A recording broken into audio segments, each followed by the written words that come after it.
Ada pertanyaan masuk. Assalamualaikum warahmatullahi wabarakatuh. Maaf Ustadz, izin bertanya apa hukumnya foto untuk kebutuhan verifikasi akun di Allshop? Apakah sudah bisa dikatakan darurat seperti untuk pengurusan KTP dan paspor? Jazakallahu khaira. Baik, bismillah, alhamdulillah, wassalatu wassalamu ala rasulillah. Thumma amma ba'd. Waalaikumsalam warahmatullahi wabarakatuh. Permasalahan hukum foto makhluk bernyawa. Ini datang dalil-dalil yang banyak sekali berkaitan dengan keharamannya. Puluhan hadis didapati menjelaskan tentang keharaman foto atau gambar makhluk bernyawa, di mana seluruh dalil-dalil yang ada, illah yang terkandung padanya itu berporos pada 3 permasalahan. Yang pertama, keharamannya itu disebabkan karena gambar makhluk bernyawa ini adalah dzari'ah, wasilah kepada kesyirikan.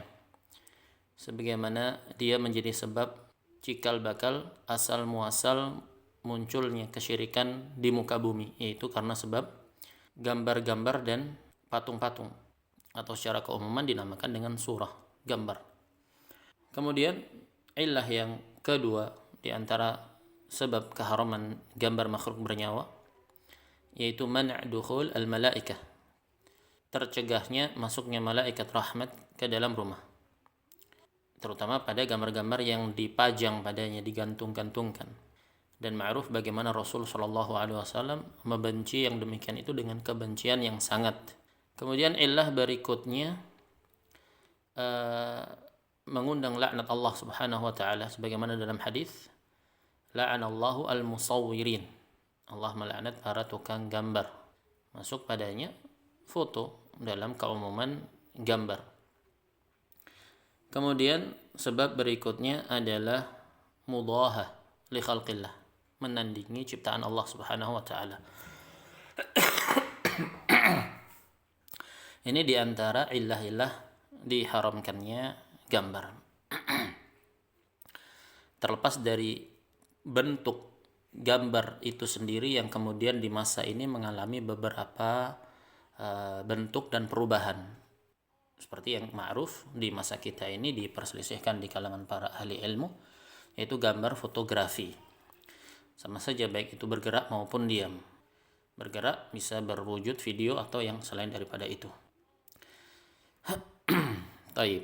Terlepas dari permasalahan gambar dalam konsep fotografi yang kontemporer yang kita dapat di masa ini, terlepas dari perselisihan berkaitan dengan gambar fotografi yang ada di masa ini, berkaitan dengan permasalahan gambar makhluk bernyawa itu sendiri, sebagaimana yang ditanyakan, yang rajih menurut pendapat yang lebih kuat dan lebih menepati dalil yang ada, dia masuk dalam keumuman gambar yang diharamkan.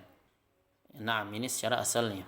Kemudian berkaitan dengan pertanyaan terkait hukum foto untuk kebutuhan verifikasi akun di Allshop. Di sana ada sebuah kaidah usuliyah yang disebutkan oleh para fuqaha dan para ahli usul. Mereka mengatakan al-hajatu tunazzal manzilat ad-darurah amatan kanat aw khasatan fi ibahatil mahdhur. Suatu hajat kebutuhan itu terkadang diposisikan kedudukannya seakan-akan keadaan yang sifatnya darurat atau mendesak. Sama saja baik itu hajat kebutuhan yang sifatnya umum, menyeluruh, atau dia hajat kebutuhan yang terjadi pada individu tertentu secara khusus dan spesifik. Maka terkadang dalam ruang dan waktu tertentu, dalam keadaan-keadaan tertentu, ketika didapati padanya masyaqqah, rasa berat atau haraj, rasa atau kesempitan padanya, maka dia diposisikan seakan-akan keadaan darurat, di mana keadaan darurat itu diperbolehkan padanya perkara-perkara yang dilarang. Ad-darurah tubihul mahdhurah, kaidah yang ma'ruf di sisi ahli ilmu. Keadaan-keadaan genting dan darurat itu menuntut pembolehan perkara-perkara yang dilarang, tentunya sesuai dengan kadar kedaruratan yang ada. Naam. Jadi adanya hajat kebutuhan yang mendesak terhadap suatu perkara terkadang dinilai sebagai keadaan darurat.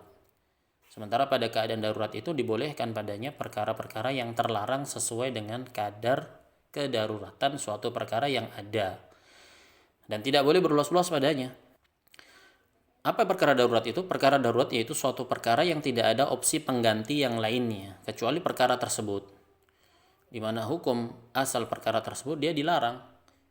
Datang pengecualian padanya pembolehan di keadaan-keadaan tertentu yang sifatnya darurat, tidak ada opsi pengganti padanya berupa perkara yang dibolehkan. Dan pada yang demikian ini tidak boleh berluas-luas padanya. Adapun hajat kebutuhan dia berbeda dengan perkara darurat. Hajat kebutuhan ini suatu perkara yang masih didapati opsi pengganti yang lainnya dari suatu perkara yang terlarang tadi. Misalkan masih didapati perkara-perkara pengganti yang sifatnya mubah, boleh. Misalkan ketika dalam situasi dan kondisi tertentu, seseorang dihadapkan pada perkara darurat, yaitu memakan bangkai. Dalam keadaan tidak ada opsi lainnya, maka diperbolehkan baginya untuk memakan bangkai tersebut seukuran kadar dapat terhilangkannya kedaruratan tersebut. Nah, pada perkara hajat kebutuhan, misalkan seseorang ingin berniaga melalui sistem perbelanjaan online, yang mengharuskan dirinya untuk registrasi foto dan data diri, verifikasi, dan yang semakna dengan itu. Pada ruang dan waktu yang ada di masa ini, sistem konsep yang ada di masa ini, bisa jadi terkadang menempatkan seseorang kepada suatu keadaan butuh terhadap yang demikian itu. Ya, walaupun sebenarnya masih ada opsi pilihan lainnya, yaitu berniaga misalkan tanpa harus melalui sistem perniagaan online yang mengharuskan alur birokrasi semacam itu, dan lahan-lahan rizki itu masih luas padanya, masih banyak dengan cara-cara yang lainnya masih bisa. Tapi memang terkadang di kondisi situasi tertentu ini didapati hajat yang sangat mendesak padanya dalam permasalahan perniagaan online tersebut. Dari sisi misalkan ya sistem yang ada sekarang, masyarakat yang ada sekarang sudah banyak berinteraksi melalui metode dan cara online misalkan, sehingga mengharuskan yang demikian, maka terkadang seseorang membutuhkan yang demikian itu. Maka diberlakukanlah kaidah ini, al-hajah tunazzal manzilat ad-darurah amatan kanat aw khassatan fi ibahatil mahdhur. Begitu. Apa dalilnya? Dalilnya diantaranya hadis Anas bin Malik muttafaqun alaih, bahwasanya Nabi Shallallahu Alaihi Wasallam memberikan keringanan bagi Abdurrahman bin Auf dan Zubair untuk mengenakan pakaian yang terbuat dari sutra, disebabkan karena keduanya menderita gatal-gatal. Apakah tidak ada opsi jenis kain atau pakaian yang lain selain sutra? Tentu didapati. Atau bahkan bukan suatu darurat untuk kemudian memakai rida misalkan, pakaian bagian atas misalkan. Jadi masih banyak opsi-opsi yang lainnya selain sutra. Tapi walaupun begitu Nabi Shallallahu Alaihi Wasallam memberikan keringanan karena adanya kebutuhan pada yang demikian itu.